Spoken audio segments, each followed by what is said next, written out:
there be a time where there was absolute nothingness?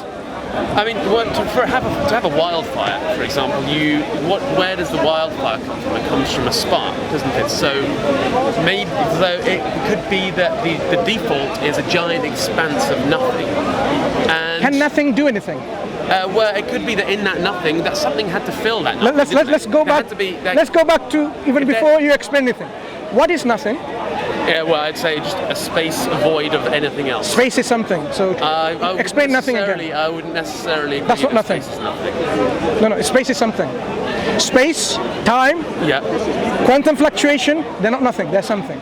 So what is nothing in your understanding? But don't go into Professor Lawrence Krauss, who's trying to deceive and con every other lay people out there by the universe came from nothing. You've read this book? I haven't. No. I've got it autographed by him. I went to the lecture specifically to ask him that question: why he's deceiving the people? And what was his answer? He says, I have defined what my nothing is in my book, which is not nothing, which is something. Sorry. So How are you? nothing. I guess that's an opinion. If I tell you what nothing is the absence of everything. That means space, time, quantum fluctuation, all of that. But if something exists now, can there be that kind of nothing? Before at one point. Well, I guess that's a bit. That's a very absolute. Maybe in the very beginning there was some sort of there was something that lay in between nothing and something. I don't understand. But I mean, what is in between nothing and something? There's no such thing. It's a binary. It's either nothing or something. Something. Explain. If you cannot explain something, then don't bring it in the table. So what is you're proposing? I'm proposing that. Look, I haven't come prepped for this particular. No, that's reason. But we're coming back to. We began with. Is the reason that we are here because it has been consciously created. We can go there by understanding what is nothing and what is something. You'll find that it's amazing. In a simple foundational level like what is something and nothing can lead us to a conviction of whether there is a conscious agent behind this universe. You'll be amazed. So we need to understand something is what we are. We know that we are something. We're made of matter. Yeah, we all know that if you leave a cold bottle on the side, it condenses. We know that if you trap certain gases, so I think if there was a space devoid of anything with I don't know, some... Space is space. Space we can curve, right? It's not nothing. So let me tell you, if I have a money bag, which I have, and I have no money, can I give you £5 from it? Well, I think... I have no money. That includes no credit cards, no money, no cash, nothing. Can I give you £5? Well, actually, money's a bad one because the monetary system is based on. We know what money is. Things happening from. But do you know what money is? You know what money is? Can I give you £5 to buy something, like get some water or coffee? No, but you can say. If I have no money. You can just go to somebody and say, "I will give you £5. Can I take that now?" If I don't have it, then I can't give you. So this nothing that I have in my wallet. This nothing cannot be suddenly generated into £5. So if there was nothing to begin with at one point for our universe, this nothing would not be able to generate anything. It will be nothing, nothing, nothing throughout. The fact that we have something now, there cannot be a time where there's absolute nothingness. For me, can there be? For me, these aren't even the most, for whatever reason, where the provenance of which we can be one of many things, whether it's a scientific one or a religious one. We are actually on a planet with a past and a future, and for me, these aren't even the most important questions. I feel that there's so much more immediate. What I'm reasoning is to demonstrate the existence of a creator who is one, only, possessor of will, intelligence and power, just from nothing and something. You've not heard this before in any philosophy books. These questions are not discussed in that way, and that's why you've not heard of these things. You know what's interesting? It actually reminds me of a thought experiment. Somebody that, like yourself, is standing here, nice and safe, and then somebody comes randomly, puts a bag on your head, and then takes you away. You're hearing all this stuff, but you can't see anything. Then you're put on a train. Again, you can hear certain stuff, then the bag's taken off. You've been given sumptuous meals, you've got really good service, and they just want you to ignore everything that's happened. Logically and reasonably, correct me if I'm wrong, somebody in that position, the first thing they're going to be asking is, how did I get here? What am I doing here? What am I doing here? And there's a but here's the food. Enjoy the food. Yeah, the food and the pleasure is nice. It's a nice experience, but that's not explaining what I'm actually doing here. Like, how did I get here? No, but that's not really important. It is important because I'm on this journey, and the text that keeps coming up, and I don't understand what that is. Where am I going? Who brought me here? You see, is your name Steve? And Sorry, is your name Steve? No, Marco. Marco. Okay, sorry. No, I wasn't actually just saying, oh, well, let's just focus on the fun that we're having. I'm saying that my motivations for thinking come from different issues that we face as a species and as a planet and as part of the ecosystem. Yeah. So I No, we appreciate that. so those are where my But to reason Priorities lie. about our universe, you see what you'll notice, one thing that we see time and time again, whenever questions about the origin of existence comes into a question with someone who doesn't believe in God, we see an automatic drive towards a particular, not yourself, toward a comfort zone called evolution. Oh, we came through evolution, this is natural selection and so on and so forth. Not realizing is, we're not questioning about the biological transformation of matter to whatever, right? We are questioning the very existence of matter, okay? So they have to come out of their comfort zone, and they find it very, very difficult. I mean, this is from experience. They find it difficult to talk about how does matter exist? Why does something exist rather than nothing? They always want to say, oh, this is, we've just got told by our professors and so on. It's all about evolution, because that's how they have rationalized this question. You don't need to even think critically any further, because everything happens because of this just it's all evolution. So if we were to come back to the question about nothing and something, there has to be something always. This is the only rational position to take. You can't have a position where at one point in the past there was absolute nothing and then something came, because absolute nothingness cannot make something. It has no energy, it has no existence of its own, it cannot do anything. It's like saying, for example, you, while you are nothing, can give yourself life. You can't, because you are nothing to begin with. I just think that the fact that there is matter in existence I guess one plausible, like one theory is that, well, it's because it was consciously created, or it could be. You're jumping to the second and third, fourth questions. The first question to understand is whether and agree whether something always existed or not, because there are many people who will be surprised they don't see the rationality of that problem that we are facing. Either something always existed, or there was at that point absolute nothingness. Absolute nothingness is not a rational position to take, because from absolute nothingness we should have absolute nothingness. But if we are something now, there has to be always something. Do you agree to that? Then we can move on. Yeah, I would agree. I mean, I have always thought that myself. You know. Good. So there was always something. But now the question now is, if this is always something, it could be our universe, or it could be the causes of our universe, or the causes of that universe. It can just go on and on and on how much you want, right? We need to have an explanation in terms of transformation and change that happens. Does it happen by conscious will, or it just happens? Just happens. Which one seems to be sensible by understanding and analyzing the data within our cosmos? I mean, I feel like it's a constant transformation. That transformation to happen either just happens, or it happens because of a willing agent who is self-aware, driving that change and transformation, driving that assembly together. You know, when the sun cells are coming together in the embryonic form, they just move together and aggregate in one place to form the tissue of the heart. They don't go there in to make the stomach. The cells that are going to make the tissue of the heart, they aggregate to make the heart. What's the argument and what's the evidence for this conscious?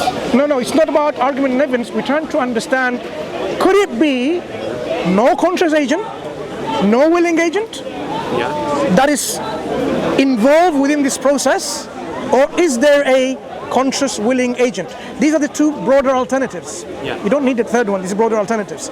We can analyze each one. If there is no conscious agent, willing agent to make that transformation, why do we expect any transformation in the first place? There should be no transformation. You see, the laws of physics, if something moves, it's moving, it should keep on moving unless there's another force to stop it from moving. It should just keep on going and going and going. If something is changing to something, organizing cells of a heart and tissue, if something is organizing something, we need to understand, is it just simply happening that's like without a cause, intelligence behind it? Or there is a causal explanation for it, which is an agent of will and self-awareness. I guess there can be these changes that happen, and then the cause is the reaction between themselves, rather than... Reactions to happen, these rules and laws need to be in place. The rules came together in place to form this reaction. When you have an hydrogen and an oxygen and you just make a spark and you put them together, you get water forming. But to have that rule there to begin with, needs an explanation. How do you have a rule there? Every time you have H2 and O, H2O, right, and you do this spark and then water forms, this universal principle that we now have discovered and observed, how do I explain that? If I keep on throwing plastics, Zishan's mic and his glasses and his very fancy watch, and just bang in a warehouse, do I expect the next generation iPhone to happen? It's not going to happen. It will never happen. Even if I, have some of this intelligent assembly, like this has alarm or chronograph and lots of other things, right? If this microphone capturing sound, transmitting over there, if I keep on throwing this, I create an explosion in a warehouse. Do I expect a nice car, which is Tesla, for example? We know the conscious thing that's driving that change, and that's us. So how do we then assign to our cosmos an unconscious, not self-aware agency, saying no agency, no will involved, and yet transformation and assembly happens? I mean, how would you explain that to our friend Marco here? The thing is, Marco, what would be interesting to think about here is forces. When you look at forces, a lot of people, when they say the universe came by itself, it's actually, like the brother was saying, it's a logical impossibility, because you're presupposing that a universe exists for it to create itself. So to say, the universe created itself, or it came from nothing, presupposes that there is a universe. Then they go to deifying forces, like you're alluding to sometimes with chemicals and certain things. But if you actually analyze, like the theory of arithmetic, if I've got 1,000 in the bank, then I put another 1,000 in the bank. Arithmetic tells me I've got 2,000, but it doesn't create the money in the first place. Me moving a billiards ball, physics can tell me the laws of motion, but it doesn't cause the ball to move. So forces are descriptive and prescriptive, they are not creative. So this is, I think, a bit of a cop-out when sometimes, and that's why I think Terence McKenna said that, science or scientists, they want the first miracle, that matter and space and energy came from nothing. And then we want to explain now from there everything else. So I think that's what Mansur was trying to emphasize, that it is that first miracle that we don't want to give that away for free. We want that emphasis, and we want to get to the root of that, because you were saying you want to... And I am certain that we all know that there is a root there. We all know that there is an explanation, whatever their explanation may be. I would like to see a slightly broader offering than, well, I don't know. I would like. I've heard the conscious creator. I've heard that. I frankly would like to hear some. What other options are there? Well, a self-aware, self-conscious, willing agent, and something that is... Why is it so binary? Why have you stopped why have we stopped at those two? Okay, offerings? give me some other explanations. I'll go away. Well, I mean, I guess let me go away and think. Okay, Marco, let me help you. Rather than you going away, let me help you. And feel free to stop me whenever you want. Yeah, and push back. So on the one hand, when people say I want evidence, they say, and it's pretty much limited to empirical evidence. I should have said I wanted evidence. I just said I wanted a broader offering of possibilities. But a broader offering of possibilities is predicated on evidence, isn't it? And there's different forms of evidence, and there's different branches. I guess you can have it. You can have. Yes. Yeah. Somebody would say empirical evidence. I'm not saying yourself. But on the other hand, when we're talking about religion, we say, look, empirical evidence, ontological evidence, and rational and philosophical evidence as well. So let's talk rationality, because I'm sure you'll agree when it comes to science, it can't answer why questions. Yeah, it doesn't tell us what consciousness is. It can't explain what free will is. It doesn't explain morality. I mean, science washes its hands when it comes to morality, free will, consciousness. Are we in agreement with that, isn't it? Yeah. So because of that now, we need logic, we need rationality, we need philosophy. That's why, I mean, when things were stripped, Descartes said, I think, therefore I am. That's what, at the bare bones, that's what things were stripped to. Yeah, I exist, you exist, right? So when you exist, then you look around, you look for order. Yeah, uniformity, regularity, stability. Like, why are trees not floating away? Why are cars not, just randomly combusting and exploding? Because there is some stability. That then begs the question, as we've agreed, that there then is a necessary being that is at the end of that chain of dependent things. But now we arrive to that point that, okay, what are the qualities of that necessary being? Mansur said there has to be a will. Because if we have emerged at a period of time, yeah, and we didn't emerge before this necessary being. So if it's emerging at a specific time and no one's telling the necessary being what to do with us, it's a will. Yeah, I'm sure this logically making sense that us being here, the creation being here, we were created at a specific moment in time, there is will. That being also needs power as well. Yeah, there is power. The fact that that power doesn't randomly switch off and switch on and other beings can come in, that means that power was there forever. Yeah, for it to be the end of the chain. Feel free to stop me when you think. This is. I was far from wanting to stick my head in the sand away from this question, away from the bag's come off, this food's great. Oh yeah, what's that? No, I'm not going to wonder how I got here. It's obviously I don't want to do that. But I feel like, why is this? So the extreme focus on the very, very beginning, or even what comes after, if you believe something that comes after. Like, what?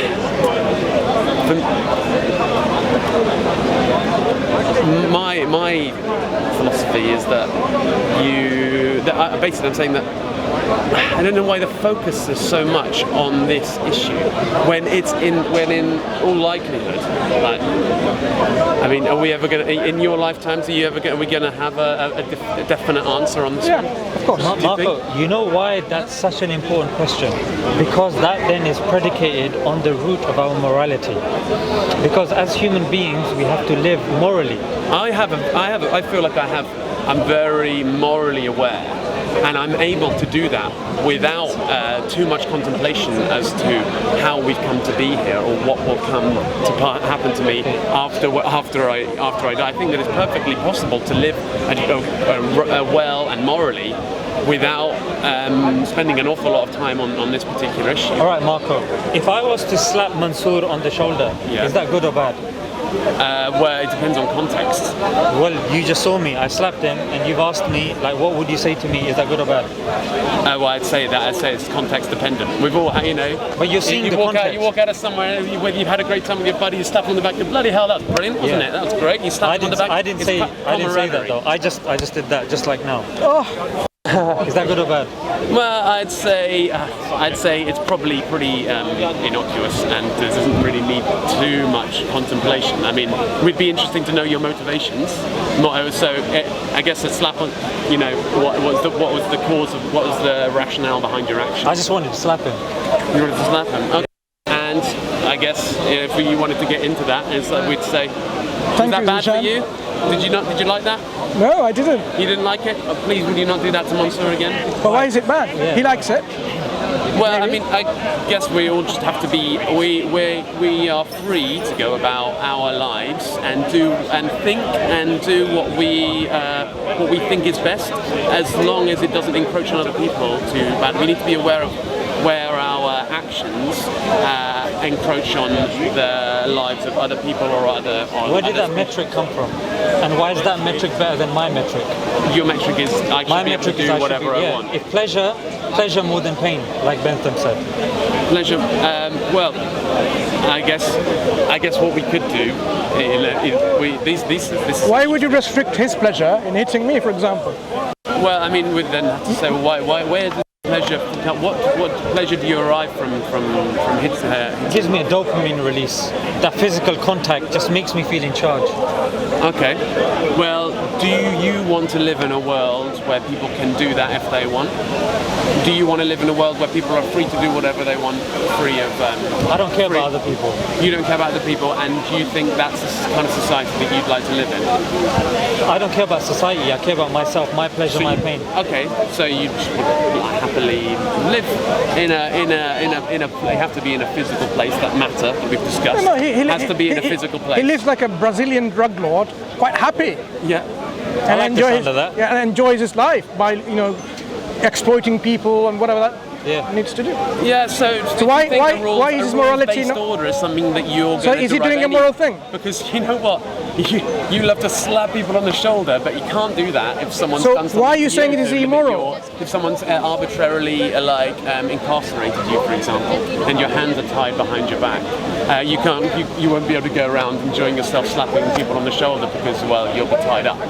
So so you want to enjoy the freedom. So how can you prove that, like theoretically, that we can then mass produce that theory to other people? We've come pretty far, haven't we? I mean, look, we've done pretty bloody well at civilizing ourselves. I mean, the world, the way that we live now is very different to the way that humans have lived for the majority of our How long history. ago was communism in Russia? Not too long ago. No, we've got a lot of stuff in our recent history. So we only learned within the last 100 to 200 years, you're saying? Are you saying we've learned enough? And it's not perfect. No, I'm not saying right. we have. So we keep on learning. That means we haven't got the right moral guidance yet. Because 200 years ago, 200 years ago, the communist Russia, they thought they had their upper moral ground. And look what happened. Look how many people, how many thousands of people suffered because of that. So if you were thinking about, we're pretty much now there already, we're here in our moral understanding of what makes moral and so on, I would say we're probably not even there yet. Because that's what people thought 100 years ago. And 100 years later, that's what they will tell us. And Marco, what's interesting is, sorry to cut you, you said we're doing pretty much now. We're doing pretty much better now. What do you mean by that? Well, I'd say at least in the realm of what people can freely do to other people. Like invading Iraq and Palestine and Syria, lots of countries, looting all their from Africa, from Asia, Are we doing pretty well? I mean, in what we've come to, we were just talking about we were talking about personal freedoms and the ways that we can act towards one another in a day-to-day setting, and what you can do with impunity. Our personal freedom seems to be very much restricted by our political freedom, by our politicians. What they're doing, they're invading a whole country for greed because of oil and gas. Yeah. So we haven't come anywhere near to the good moral standard. Not. But I'd say we've definitely. So what was your question about morality then? Are you saying the morality is not something that should be grounded on our own personal feelings, but rather? Yeah, it should be objective. It should come objectively. Because the thing is, Marco, I could see the sincerity in what you were saying, but let's face it, it's not going to really get far. There's no metric. What you are referring to is by Kant, the categorical imperative. But we know the categorical imperative of Kant breaks down. It's pretty much what you said. If you extrapolate something to other people, would you mind if that happened to other people, if other people started doing that, would that be conducive for society? That's what you were saying. But then the point, and it breaks down to lying, that if a woman is at home and her husband's at home, and she opens the door and there's a killer outside, and her husband's inside, and the killer asks her, is your husband at home? According to Kant and according to the morality that you put forward, she's not allowed to lie. Because if she lies, then other people can lie, and then that's bad for society, therefore she can't lie. And that's where it breaks. I guess what do you think about that? I guess lying is context dependent, isn't it? Really, lying. If a lie, like everything, like the slap on the shoulder, like you can't. There's no one answer for something like a lie because it's so context dependent. Go for it, yeah. So the only issue with that now, Marco, is what you may determine as a white lie, I'm going to determine as a serious lie. Let me give you an example. You go home late. I didn't say it was a white lie. I just said that there's lies are context dependent. Yeah, we're not going to hold you to that. Don't worry. So in the sense that, can we agree on this point that gradations of lying is subjective to people? What I deem as a little white lie, you will deem as a serious lie. Can we agree on that? I guess we'd have to. I guess people might judge things differently. But I'd be surprised if there was. I'd be surprised if there was an example of a lie where one person thought it was minuscule and the other person thought it was major. Okay, so if I asked my friend, how are you? Yeah, and my friend tells me he's fine. Yeah. However, he's lying. He's actually, going through some madness at home, and he's told me everything's fine just to throw me off the scent. And then there came a chance that he was very close to being suicidal, and he could have taken his life because of that one lie that he said. And I turned away and didn't enter his house. His life could have gone. Can you see now? To him, he just wants to get away. He just wants me away. Because for him, he's just thinking subjective. I'd agree that I think that most people would think that was, a serious situation. But for him, he's just seeing in terms of he thinks in his head, I'm going to die anyway. It's a short existence. But again, whether you see in terms of lying, whether you look in terms of time, whether you look in terms of culture, Marco, there's just so many variables that one has to take into consideration whether one lie is justified and one lie is not justified. Let me give you the example of Boris Johnson, the very Prime Minister of our country. He even now barefaced telling people that, you know what, I didn't go against the lockdown rules, what I did was justified. Sunak is defending him. But I would say, and correct me if I'm wrong, even according to a YouGov poll, people are saying it was a lie, it was anti common sense. It just went against what we believe in, what we believe to be true, but that man simply cannot accept that. And he's convinced that he's correct and he's right. Why? Because it's the same like a child, you've asked him and he will lie. Again, a white lie, if your wife asks you, oh, do I look fat in this? What if she genuinely wants your opinion so she can go to the gym? But you lie because you don't want to hurt her feelings. Again, there's just so many things. But again, Marco, this is what it comes down to. And this is what you said at the start, that look, I want to look at the bigger picture, I want to look at the bigger thing. And I'm saying, Marco, you actually can't do that. Why? Because in the society that we're living in at this moment in time, you can go on the street and you can ask people, what is a woman? And I promise you, I swear to everything that's holy, you will not get consistent answers on this. What is a woman? You're not. In fact, if that's recorded and it goes online, you can lose your job. If on camera you say anything about the vaccines, you can lose your job. If you question any historical aspect about the Holocaust or 9/11, you can lose your job. This video will be censored. So the point that I'm trying to say is, all of these things about you can say this, you can't say that, is all predicated upon morality. And that morality needs a basis, it needs a foundation. What is right, what is wrong? And simply saying, oh, whatever you feel is right or well, that's what the example was. No, but I mean, I guess the idea of a creator, if you're coming back to that, I mean, I think a religion is a set of moral guidelines, and that's a good thing to take. It's a way to live that should be a good way, a morally just way. Fine. So yeah, I mean, we're not disagreeing that you wherever you get your morality from. What we're saying is, morality necessarily follows when you necessarily accept there's a necessary being. Mentioned 3 times. When there's there has to be a necessary being who is the cause of our existence. That in order for us to be able to have a morality. no. What I'm saying, because we exist, something exists. There will be something that exists always, and that has to be the necessary being, because everything that you see is contingent and dependent. The thing that all of these things will depend on will be that thing that will be not dependent. That is the necessary being. That necessary being, because being is not something like a person yet, right? This necessary being will have certain characteristics and properties and attributes, like self-awareness, like will, like power. This is something that will follow logically and rationally when we understand what is something now. When this necessary being then, with willingness, tells us something, that becomes our guidance. Because we, by our definition, we are limited and we are finite and we are dependent. We don't understand and we would not comprehend the whole working of the cosmos, because we are only a tiny part of the cosmos, right? We don't know everything.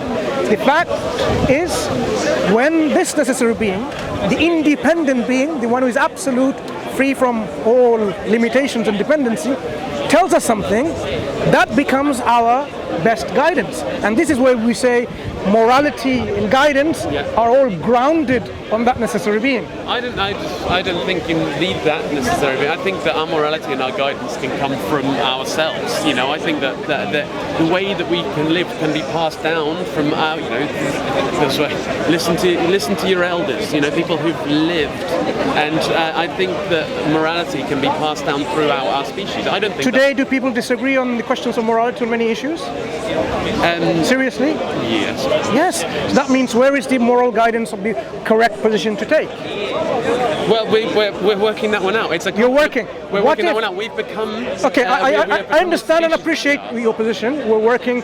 Maybe eventually someday we'll find. But what I'm saying is the correct position is already provided by the one who created us, to free us from this trial and error, like what they did in communist Russia, to spare us from this trial and error and suffering. The Creator told us, this is the guidance for you to live, this is the best thing for you. And where's that guidance? That's a very good question, but at least in principle we should be ready to accept that if there is a Creator, the necessary being, anything that comes from the Creator will be the best guidance for us. Once in principle we agree to that, then we can say, where is it? How do we verify it? How do we assess that this is indeed that guidance is from that Creator? This is the next question. I feel we have to accept freer, that. Actually, thinking that we are here and we are able to come up with our own answers. Some people, something can come from nothing. Let me ask you. Let me finish. Like an idea, you can have an idea that I think, you know what? Actually, this is a direction that we need to go in. This is going to create a better. This is a good moral guidance that we can follow to make this world a better place. And I think that's that's much freer than, because that means we can have answers ahead of us rather than everything already being said. Do you believe that idea came from nothing, though? Do you honestly believe that? Do ideas come from nothing? Do ideas come from nothing? Let's be honest. Yeah, I mean, like, where does creativity come from? Where does an idea come from? Like even if you take that weird tabula rasa, we're a blank slate, but a blank slate gets filled in by our parents, by our society, by what we get in from our five senses, by rationality, by our understanding, by experience. We know more about. Like, our understanding of the way that our brains work is very, very limited. Let me give you an example. And I think that it doesn't come from nothing, but it comes from an idea that can come from a place inside our brain. Let's take this tabula rasa thing. My brain is empty when I'm born. Yeah? My parents tell me I learn language to communicate. I learn from my teachers. I learn from my five senses. I learn from my surroundings. If I am not in a country, for example, if I am... It's not empty of instincts. It's not empty of your instinct. Yeah. You have an instinct to speak. You have an instinct to... Yeah, so it's not out of instinct. Yeah, you're talking about innate disposition, but that's different from an idea. An idea and innate disposition are two different things. They're two different categories. So then on the one hand, if I'm in the concrete jungle as I were, I can't come up with an idea that's going to help in a third world country for them to purify their water if I haven't been exposed to that environment, if I'm not cognizant and I haven't been taught about what the language is, if I haven't been taught about that community. It's only if I was to go there and I learn about the culture and I learn about what's used, what the society is, only then can I have ideas, only then things will come. Like Stephen Hawking, he learned about physics, he learned about the language of the universe and stuff like that. Therefore, he was able to come up with theories of the black hole. Now, that theory of the black hole, you can say is an idea, but it didn't come from nothing. It came from his understanding of physics, understanding of laws and forces. Correct? Yes, I guess you can't have an idea about something that you don't know anything about. Yeah, exactly. So you have to ideas don't come from nothing. No, but no, of course they have a new idea that hasn't existed before can come from somewhere, but that'll be grounded on something. Exactly. Yeah, Exactly. That's the point. So when we talk about morality, we say when the creator gives us this guidance will be best for us. This is something that's easily understood, because if the creator wants us to live, in fact, if I were to ask you, Marco, what was the purpose of your creation from that creator? Why did this creator create you? How would you find out? I think all of our existence is totally arbitrary. Are you suggesting the one who is a willing, conscious agent who brought about this change did this willy-nilly in vain with no purpose behind it? I think. Just look at yourself. The way you're organized, the way the sun is organized, so much design input in there for a reason, and yet put yourself whole together, there's no purpose behind your life. Does that make sense? To give you an example, the heart is there to perform its function, to pump the blood all over the body. The lungs is there to take in the oxygen and then remove the harmful carbon dioxide from the body, to have this gaseous exchange and then have this energy transferred from your liver, your kidneys, everything in your body seems to be there for a specific function and purpose. Whole body together, you're saying there's no purpose behind it. Does that make sense? Yeah, I think that every part of our body has a purpose, and you put it all together, you don't have a purpose? it depends on what, whose purpose in whose eyes? Purpose in my eyes, purpose in society's eyes. Let me explain a bit further. Did you and I decide the purpose of our heart to beat? Lub dub, lub dub, lub dub. Didn't. Did you put the purpose of your ears for hearing and balance? Did I? No, we didn't. It for me. So nothing of our body, individually or collectively as a whole, how can we then say we make our own purpose? Because we did not design or put our function and purpose for the parts, but as a whole, how can we say the whole we can decide our purpose? These are just tools. They're just tools. They're like. No. If it's so seriously, when you contemplate it, every single part of our body, the purpose and the function, we didn't decide, we didn't agree to. It's something that is there, like an engineer who's done it. And then when we put it all together, you can't say, oh, my purpose is to be happy and have a cigar and that's it. It has to be set by the one who created us. Just like all the parts of our body, the function is set. That makes sense, Marco. The thing is, I don't see that correlation. As in, like. Okay. The parts of a purpose, the whole doesn't have a purpose. I mean, how do we square that circle? Well, I mean, but then it depends on what. Yeah. The purpose is very loaded. So I've been function.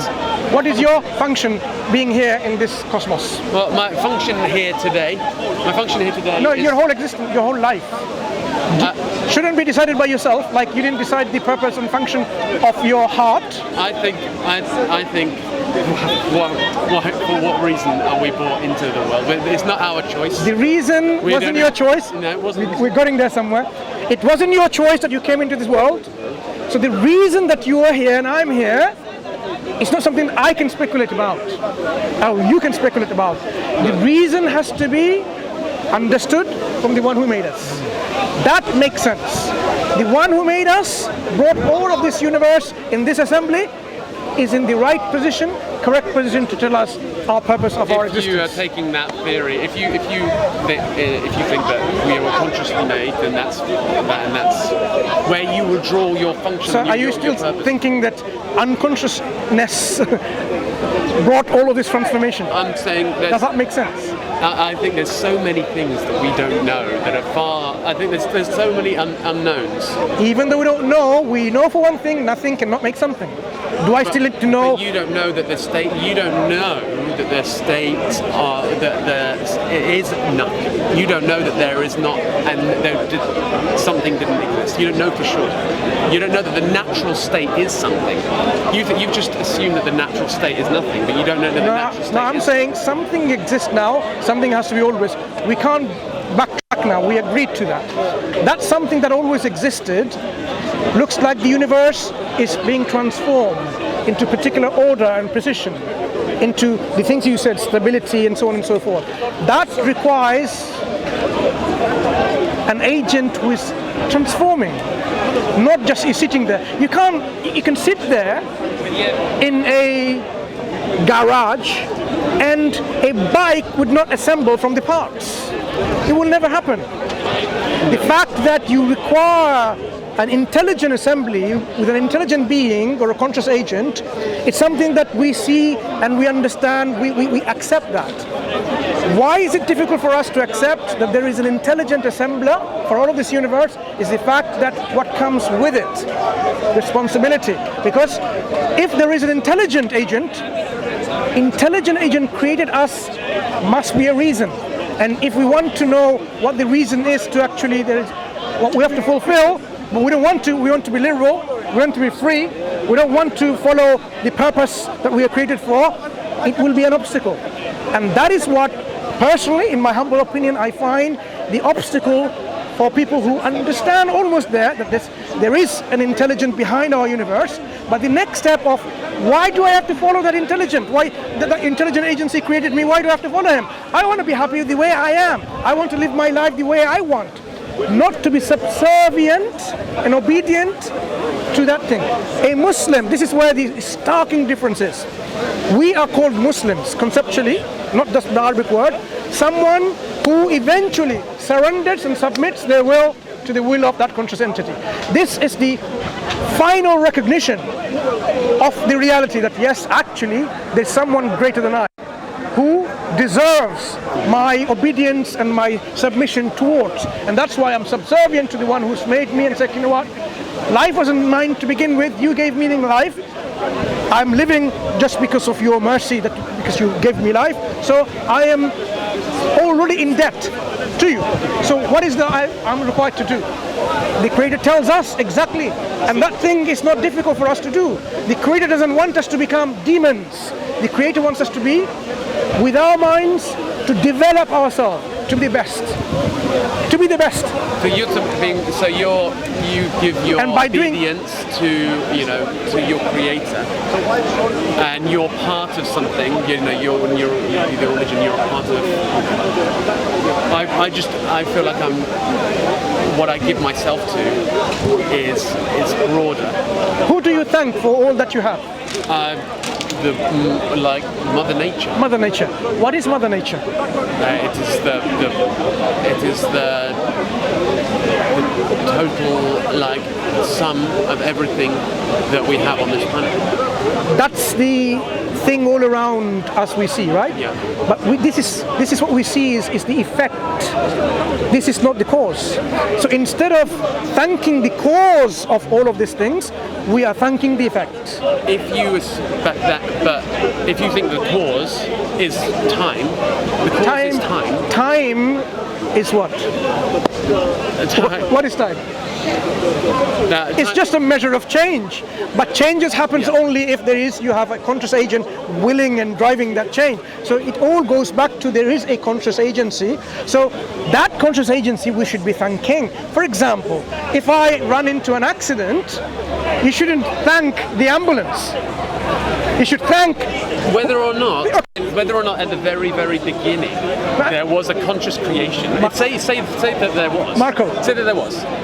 What has happened though is that an experiment has begun. actually the conscious element of it ended at the beginning of history, 14 billion years ago. So gone. That's it. So you're thinking about deism. Now the focus is on what has happened since. So you're thinking about very a good. deistic. I'm happy to go. You created. Marco, Well, that was an interesting experiment. But we've moved on. So you're saying the creator created there and is indifferent to what he's created. He's created something with free will, with agency, and now he's indifferent about it. You see, if you just a pure randomized kind of. Yeah. This we can discuss. You're discussing about deism, when there is a creator who created, but he's not bothered about this world. This is separate discussion. That's what you want to basically. I'm just going. If that's what you want to believe. No, what I'm saying is there's a separate discussion, and we can critique this, and you will agree with us eventually. Deism would not be a rational position to take, but that is something that we have to argue. But what I'm saying now, if I got run over by something, would you think the ambulance itself, or you who took me in the ambulance, and the ambulance driver who took me to the hospital, and the doctors and nurses and all the other allied healthcare professionals who actually saved my life, or would you simply thank the ambulance, that car that drove me? I wouldn't. I'd be thankful. I'd be thankful to the structure that put all of those things in place. Just ambulance. I'd probably just ambulance. Would you just thank the ambulance? You'd say, I'm so grateful to the ambulance. I'd be thankful that just the ambulance. I'd be thankful to the ambulance. And no one else, not even you. Yeah, I'd be thankful that it did its job. Only the vehicle. Not you who actually took me from the road, called the ambulance came, the ambulance driver drove to the hospital, doctors came, and they revived me, the nurses and all the healthcare professionals. Is it possible to be thankful to many? Or can I? No, what you're thinking, I'm saying in this scenario, you're only thanking the ambulance. Yeah. That's Mother Nature. Yeah. You know that doesn't sound very appropriate. Thanks is not due to the ambulance. The creator and the creation that you see, creation did not bring us in this life. Instead of thanking the creation, we should be thanking the creator. Instead of being grateful to the Mother Nature, which is the creation, we should be thanking and be grateful to the one who's brought Mother Nature into existence. This is what we are reasoning with you. Indeed. But I still think that there's probably, there's room for other theories. And I'm saying, fine. You'd have to be thankful. But then am I thankful to that creator who put me in the ambulance in the first place? Am I thankful for that? Am I thankful for that I'm in this building and I survived? But God, that guy in the bed next to me, he suffered a horrible death. Am I thankful for that? That's his lifespan that was determined by the creator. So, but maybe he died because of a fractured shoulder because someone came along and slapped him too hard on it. And you must, when you understand about life, do you believe you have control of your lifespan? Can you decide to live for 111 years if you want to? Basic elements of it, but not really. No, I'm not. No one is in control of our life. Marco, look, if you were... I mean, a mediocre, minimal level of superficial control.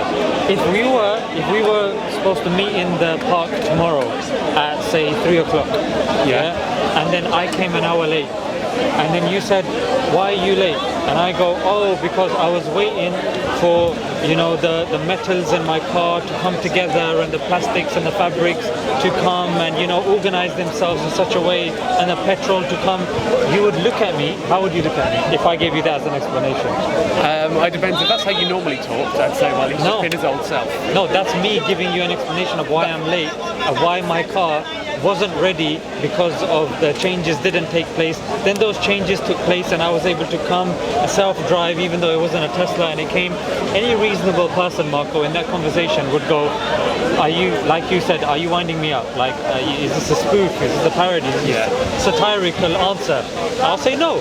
And the reason why you would go to that conclusion is you would say because it's not feasible for such things, such design to happen by itself.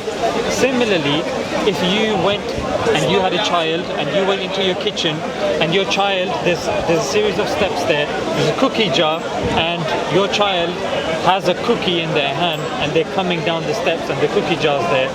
and you ask the child, what are you doing? And they said, oh, the wood came by itself and made the stairs, and then I started You're implying getting raised. you're implying a constant. That we know that even if there has been some sort of creation, we know that the creative act began and ended, and since then it's up to us to kind of, so that kind of literal, physical, day-to-day creation isn't happening, and I don't think you think that. Who's maintaining it? No, wait. You didn't let me finish, because when those two things happen, naturally you assume, based upon your observation, based upon logic, based upon your understanding, you don't even entertain the other idea. Yeah, what you do is something which science uses as well. It's called the inference to the best explanation. Yeah, the inference to the best explanation first was that person is just making an excuse. They don't want to tell you the real reason that they're late, and it's just waffle. Second reason was your child did climb up the stairs, did get the cookie from the cookie jar, even though you told your child not to. And the point that I'm trying to say, Marco, is if you start opening yourself to such possibilities that things can just happen by themselves, following no structure, no design, your life will be an absurdity. You are not following what you do in your daily life, which is you infer things to the best possibility, to the best probability. That's the only way you have survived here, and you will continue surviving. You start crossing the road assuming that cars will just become smoke and they start floating. You don't entertain that thought in the slightest, because you believe in design, you believe in order, you believe in creation, and all we're saying is, look, you believe in that stuff in every facet of your life, Marco. Why not? Why do. Stop short? And all we're saying is that if you then extrapolate that to creation, it is the inference to the best explanation that there was a creator, as opposed to things haphazardly coming into existence, as if there being aliens or there being this. This seems the best inference to the best explanation. And then when you acknowledge this, then we can then take this further into scripture, into, okay, you talk about prophets, you talk about this, and then there is scaffolding of evidence, and then you come up with a bigger picture. Yes, in some things it may be a bit difficult for you to know. That's why there is an accumulation of evidence. And that's all we're saying, Marco, that look, when it comes to everything else, you're being unjust here. You don't believe things come from nothing, because you don't sit down. If your bank account is empty, it's going to remain empty until you work and you put money inside it. If no one has a cue and no one's hitting the pool balls, the balls are not going to move. You guys can't stand around with a pint of lager in your hand and just assume that things will happen. It doesn't work like that. Then why is it that you extrapolate them to the universe and expect, it just happened? But do you accept that the universe, right, however it's come into being, is like 14 billion years old? Look, do you accept that the universe is? We have no reason to doubt that. No reason to doubt. As far as the science tells us, we're not No. biblical creationists who believe in Earth is only 4,000 or 6,000 years old. And do you think in the 14 billion years since it has come into being, then science has taken over, and everything's just a matter of cause and effect, and and evolution as far as like our species and this you're planet. conflating two things. But do you think that the conscious creation is continuing since that moment of creation of the universe, like when the universe began? You made a category error here, and let me explain, and then you can continue afterwards if you want to. One are laws like Big Bang, evolution, the law of gravity, the law of arithmetic. These are mechanisms. Yeah. These are laws. Yeah, and God is the creator of mechanisms and laws. The two are not at odds with each other. The two actually are with each other. The same mechanisms of laws have been in place since the beginning. It's like kind of continues from what I say. We believe That's there the natural was law a that's been beginning. put in. So There was a beginning. And so since those laws were established and they began they came into force 14 billion years ago at the same time as the matter and everything else in the universe. For our universe. Yeah. So since then, has there been conscious kind of Maintaining and controlling this universe, yes. Okay. Yeah. We believe in a God. That doesn't fit with that doesn't fit though, because if that would be counter to the laws. It's so safe. The laws are in place, but there's maintenance is also happening. Does that go against the laws? If the creator, if the creator maintains the universe with a set of laws, he's in control. They'd maintain themselves. The laws. Laws don't maintain themselves. Laws are put in place, and the law follow what they're supposed to do. Yeah. These universal principles, or the laws, they're not conscious agencies. They are there how things will operate, how things will, work. These are the rules put in this cosmos, in its fabric, in its structure. Okay? The creator maintains them. Often you'll find the creator can intervene within these laws, and we call these sometimes miracles happening. So when sometimes prophets and messengers are raised by this creator to convey a particular message, people might see like odds happening, like why is now a stick turning into a snake? Why is the water being split and then people go across the ocean? These kind of things naturally won't happen. So there might be some times where these laws, which are all literal things that happen, as far as I understand, they are more stories from which. No, because you are not there, you cannot verify and authenticate them. Indeed. Right. But there are things. Not necessarily. There are things you can authenticate. You can authenticate and you can verify. You can. That's where you can for some things, but for things that have happened, certain things that have been said to have happened, you just can't because. Yeah, by the nature of things, because it's already happened, you cannot assess to verify them because you have to be there in that place. Yes. For example, someone, just by doing this and then turning him into a turtle, for example. Now, it never happened, but imagine this is a claim that happened in the past. You can't prove or disprove anything like that happened because you were not there to witness this. So there are things that can be proven, that can be verified by looking at it. The Quran, which we haven't touched upon as Muslims, we believe, is that guidance which gives us how to live our life best and how to submit to our Creator in the best way, how to be thankful and grateful to our Creator. So this Quran gives us many falsification tests to prove it to be not from God. If it wasn't from God, you can falsify it. But it also gives us reasons to believe in it, why it has to be from God. So some of the examples you can give, which you will say like, why is it like that? I mean, it goes beyond explanation. This is where scientists, philosophers, thinkers, they're struggling to explain the very existence of the Quran. The Quran, if it gives you information about something, and you find that information couldn't have been known at that time, or even today, you would say, I mean, how did it come? I mean, you can't ascribe this to magic, can you? No, it's a lot to think about. Indeed, I'm gonna. I know it's been a lot of information, but Marco.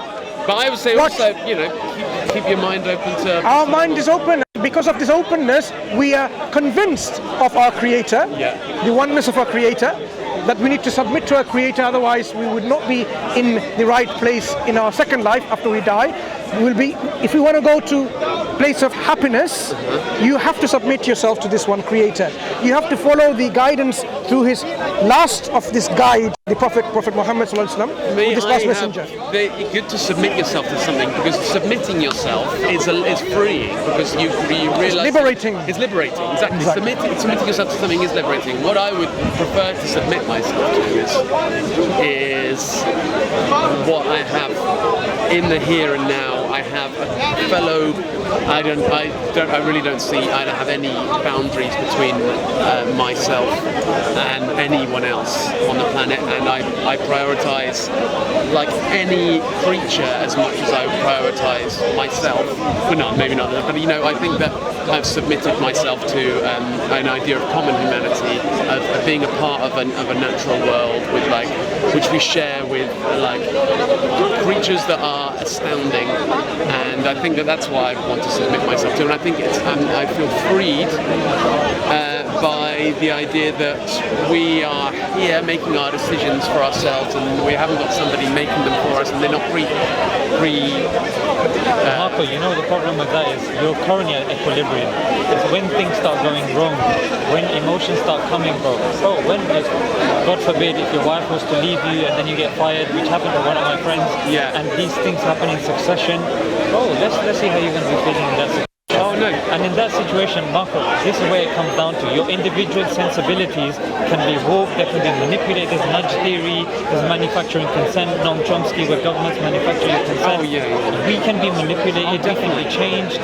So look, I know that the thing is, because we hop from one thing to another, the thing is, initially, that's what we kind of agreed to, which was a necessary being. And once you agree that there's a necessary being, should have certain qualities, then what is the role of that necessary being? Okay, then what has that necessary being done? Okay, every other religion claims to have a book. Okay, then it's very unlikely that every single religion is just making stuff up. How do we determine what is true? What's the criteria that have been put in place? So stuff like that, slowly, you go through it. For me, and religious, then you decide. surely like religious text, if there's a theory that a religious text could have just been an early form of manufacturing content. That's a story that tells